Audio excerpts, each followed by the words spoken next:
खबर शामिल करते हैं यूनान से। यूनान में टीवी फॉर यू के मरकजी दफ्तर में आज TV for you chairman Chaudhry Mohammad Bashir Shad ने प्रोग्राम ओवरसीज वॉइस में सलीम मसीह को मदऊ किया, जिन्होंने इंटरव्यू में बताया कि परदेस में आके कैसे मेहनत करें। सलीम मसीह ने अपने पेपर्स की परवाह किए बगैर दिन रात मेहनत की।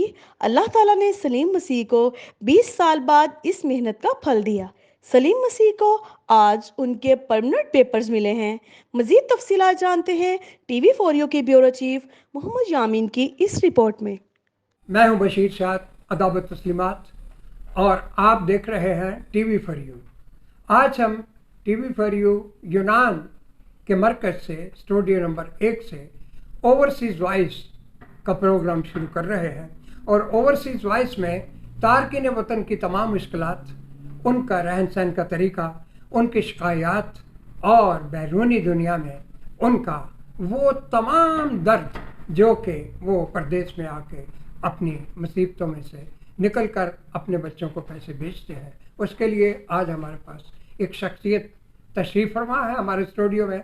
और हम मिलाते हैं आपको बेहतरीन जो कि यहाँ के मिलने वालों में से और एक अच्छे कारीगर मेहनत कश वो सलीम मसीह हैं। और हम इनको खैर बात नहीं कह सकते उस वक्त तक जब तक ये अपने अल्फाज मुकम्मल ना कर पाए। हाँ जी, कितना अर्सा हुआ आपको? मेरे को जनाब इधर तकरीबन 20 साल हो गए। 20 साल में आपने बहुत सारी मुश्किलात जो है सही होंगी। और ये बताइए कि कौन कौन सा काम 20 साल में आपने यहाँ किया? काम इधर मैंने सिर्फ सिलाई का किया, जिसमें मैंने इधर सिर्फ कटिंग सैम्पलिंग का काम किया है। क्या एक ही फैक्ट्री में लगे रहे? नहीं, तकरीबन ये दूसरी फैक्ट्री है मेरी। और आपको कागज़ जो है चंद महीने पहले जो मिले हैं, तो ये आदिया बारहमनी यानी कागज़ परमिट जो मिला आपको कितने सालों का है? ये अभी 3 साल का मेरे को मिला है, और ये तकरीबन 20 साल के बाद मेरे को। इसकी क्या वजह थी कि 20 साल के बाद आपको मिला, जबकि 7 साल के प्रूफ भी हैं, उसमें भी आदमी जो है ले सकता था पहले भी? क्या वजह क्या हुई? वजह इसकी थी कि मैंने पहले 2019 में मैंने सिर्फ जमा कराया, इसके पहले मैंने कागज़ के बारे में सोचा ही नहीं था। आपके एनसी में लगते रहे यहाँ पे? हाँ, मेरे तकरीबन 16-17 साल से एनसी में चल रहे हैं। और आपको फैक्ट्री में तनख्वाह भी बर वक्त मिलती रही, लेकिन आपने कागज़ खुद नहीं जमा कराए, इस वजह से देर हो गई? नहीं, कागज़ मैं खुद नहीं लिए पहले। प्रदेश में कौन कौन सी मुसीबतें आपको झेलनी पड़ी?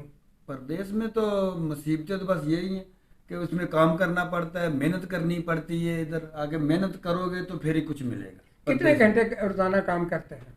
काम 12-14 घंटे काम किया। और ये रिज़्क़े हलाल जो कमाते हैं जब पाकिस्तान भेजते हैं, और उस वक्त आपकी कौन कौन सी फरमाइशें जो है पाकिस्तान से आती हैं जो बाज़ औक़ात आप पूरी नहीं कर सकते? मेरे पास जो आई हैं फरमाइशें वो यही थी कि हमको फ़ीस चाहिए, हमको ये चाहिए, और ये खुदावंद का शुक्र था जो मैंने बर वक्त सब उधर दिया है, पे किया है मैंने बच्चों को। तो कागज़ मिलते ही पाकिस्तान में 20 साल के बाद आप गए, तो क्या वो बच्चे जो आप छोड़ के आए थे वो जवान हो गए थे? जी। 20 साल, तो क्या रद्द अमल आया वहाँ? वहाँ तो देखा मैंने जाके एयरपोर्ट पे, जब मेरी पूरी फैमिली आई थी, मेरे सब बच्चे और भाई सब आए थे उधर जब मैंने देखा, फिर तो वो कुछ और ही निज़ाम था उधर, क्या बता नहीं सकता होगा कितनी खुशी थी उधर। इस वक्त जिस फैक्ट्री में आप काम कर रहे हैं वहाँ कितने लोग हैं? तकरीबन हम 12 से 14 लोग हैं जो पाकिस्तानी हैं सारे। मालिक जो है उसका रवैया क्या है आपके साथ? बहुत अच्छा, मालिक हमारा बहुत अच्छा है। आपका हम बेहद शुक्रिया इस बात पे भी करते हैं कि हमारे जो कि मैदान में खेल और खिलाड़ी में आपने बढ़ चढ़ कर हिस्सा लिया, और उसमें आपने अपना नकद हिस्सा भी डाला, जो कि खिलाड़ियों के लिए एक बहुत बड़ी समझ लें कि मुबारकबाद थी उनके लिए। आपने बहुत अच्छा काम किया।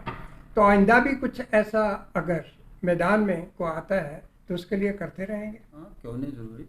अच्छा, जो पाकिस्तान से नए लोग आते हैं और वो काम पे नहीं लगते, तो क्या उनके लिए कुछ ऐसा कर सकते हैं कि उनको ज़्यादा से ज़्यादा सहूलियत पहुंचाई जाए? उसके लिए तो मैं यही कर सकता हूँ कि जो बंदा काम पे जिसको चाहिए, जब मेरे पास अभी बहुत सारी फैक्ट्री है जो मेरे दोस्त हैं, मैं काम पे लगवा सकता हूँ, अगर काम करने वाला बंदा को। ठीक। क्योंकि आजकल के जो नए लड़के हैं ये काम करते भी नहीं, ये सब मोबाइल से बाहर निकलेंगे तो काम करेंगे ना। یہ جو آپ نے کیس جمع کرایا تھا کتنے سالوں بعد جو ہے انہوں نے فنگر پرنٹ کر کے کتنے سالوں بعد آپ کو دیا؟ یہ تقریباً میرے 4 سال لگ گئے. اور وہ لوگ جو کہ پاکستان میں یہ ہیں کہ بھائی درختوں میں پتے لگے ہوئے ہیں اور فوراً جا کے ہم جو وہ دولت ایک ہی رات میں تکیے کے نیچے سے نکال لیں گے، اس کے لیے کیا پیغام دیتے ہیں؟ یہ جو بھی سوچتا ہے ایسا یہ غلط سوچتا ہے. ایسا نہیں ہے. ادھر آگے پردیس میں کہیں بھی تم جاؤ گے محنت کرنی پڑے گی. جب آپ اپنی روٹی جو ہے خود جا کے بناتے ہیں گھر میں اور کام بھی کرتے ہیں تو اس وقت کیا محسوس ہوتا ہے؟ محسوس تو بہت کچھ ہوتا ہے لیکن کیا کریں یہ مجبوری ہے نا. پیچھے آپ کے بہت ایک لائن لگی ہوئی ہے کہ ہمیں بھی وہاں بلا لیں. کیا یہاں کچھ اسپانسر جو ہے دے سکتے ہیں ہم لوگ؟ ان کو بلانے کے لیے اسپانسر بھیج سکتے ہیں؟ بھیج کیا سکتے ہیں ہم لوگ. وہ ادھر آئیں گے تو ہم ان کی ادھر ہی آئے گی ہیلپ کر سکتے ہیں نا. ادھر آئیں گے اس کو ہم کام پہ لگوائیں گے، پاس رکھیں گے، اور جو اس کو چھوٹی موٹی کوئی ضرورت ہوگی وہ ہم کر سکتے ہیں. اس سے زیادہ کیا ہم پاکستان. بہت شکریہ آپ اسٹوڈیو میں تشریف لائے اور آج جو ہے پیغام ان لوگوں کو جو کہ گلیوں میں آوارہ پھر رہے ہیں اور کسی قسم کا ان کے پاس کوئی کام بھی نہیں ہے اور برے کاموں میں ملوث ہیں، ان کے لیے کوئی پیغام ان کے لیے تو یہی ہے نا کہ وہ بھی جا کے آپ بھی محنت کریں، برے کام چھوڑیں، اچھے طرف جائیں، اچھے لوگوں کے پاس جائیں، اچھے لوگوں سے ملیں اور اچھے کام کریں گے تو خدا ان کے ساتھ ہوگا، سب کچھ ملے گا ان کو. آپ کی کوئی خواہش ایسی ہے جو کہ ابھی تک پوری ہونے والی ہے؟ ابھی تو خداوند کا اتنا شکر ہے کہ خداوند نے سب کچھ دیا.